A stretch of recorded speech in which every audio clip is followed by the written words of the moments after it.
বাল আমার কতদিন পরে আজকে বাড়ি যাবো রে, এতদিনে শ্বশুর বাড়ি থেকে বড় মুক্তি পেলাম। হ্যাঁ, শ্বশুর বাড়ির লোকের কাছে কত আরাম আয়েশের হয়, আর আমার কাছে কাদা মনে হচ্ছে জুমের বাড়ি। বাল আর কোনোদিনও আইফোন কাদা। বউ বরাবর কোথায় গেল, তাড়াতাড়ি আশাবাদ দিন।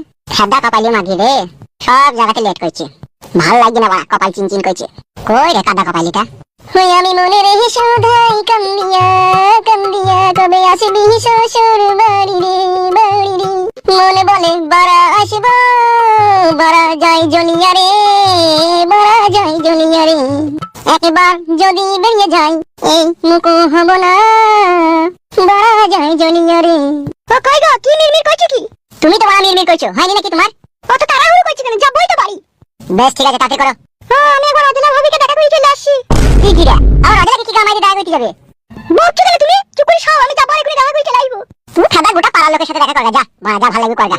বাল আমার এমনিতে চেনে সময় হয়ে গেছে, তারপর আবার অজলা মারাইতেছে। অজলা ভাবি আমাকে নিজের বোনের মতো ভালোবাসে, তার সাথে যদি একবার দেখা না করে চলে যাই তাহলে সে কি বলবে? এ খাদা যা, দেখা করে আইগা, বড় বকাই না যা।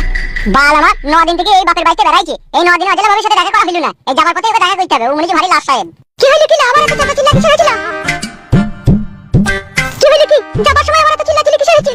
আমি বললাম হ্যাঁ গো আমি তো চলেই যাবো, তারপর অজলা ভাবিকে দেখা করে আসি। তাতেই ও বলছে না যাওয়া হবে না, তাড়াতাড়ি চলো।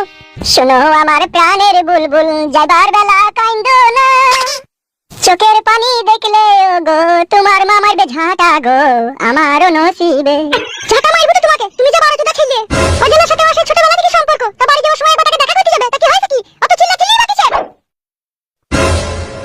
আমি মানা করলাম নাকি যেতে? আমি তো যেতেই বললাম, কিন্তু তাড়াতাড়ি আসতে বলেছি। যা যা, এবার তাড়াতাড়ি বাই করে চলে যা। না আমি আর যাবো না, ও যখন মারাই করেছে তখন আমি আর যাবো না। এমন ছেলে জীবনটা আমার জ্বলিয়ে দিল এই কটা দিনে। যাও যাও যাও, তাড়াতাড়ি চলে আইবা। তো তুমি ভালো করে বললেই হইতো, অত চিল্লানোর কি দরকার ছিল? ভুল হয়ে গেছে বউ, তোমার পায়ে ধরে ক্ষমা চাইবো বউ। আর নাইলে তুমি আর তোমার মামার মাথায় ঝাঁটা মারো বউ। অন্যায় করে ফেলেছি বলছি অজলাকে দেখা করতে যাওয়া। কত জিরিমিরি করো কেন তুমি? সহ্য হয় না গো শাশুড়ি মা, সহ্য হয় না। 10 দিন বিয়ে হইল না, এখনো হলুদের গন্ধ গেল না গায়ে থেকে, সহ্য হয় না। এখন ওটা সারাটা জীবন পড়েই আছে, একসাথে কাটা বাকি করে এখন থেকে যদি এরকম করো। কাকে বলছিস মা? ও দুটো কানে ফুটু, এই কান দিয়ে একটা কথা ঢুকে আর এই কান দিয়ে বেরিয়ে যায়। তো যাও গো, শোনো বউ যাও, তাতে দেখা করে চলে এসে যাও। আমি বলছি কেন, যাও যাও যাও। এই চলো যা, চাই করে একবার দেখা করে বাই করে চলে যা। বেশ আমি আসছি, আমার ওই লাল শাড়িটা ছাদে মেলা আছে, শুকিয়ে গেলে আমার এই একটা যেটা ভরে দিবি।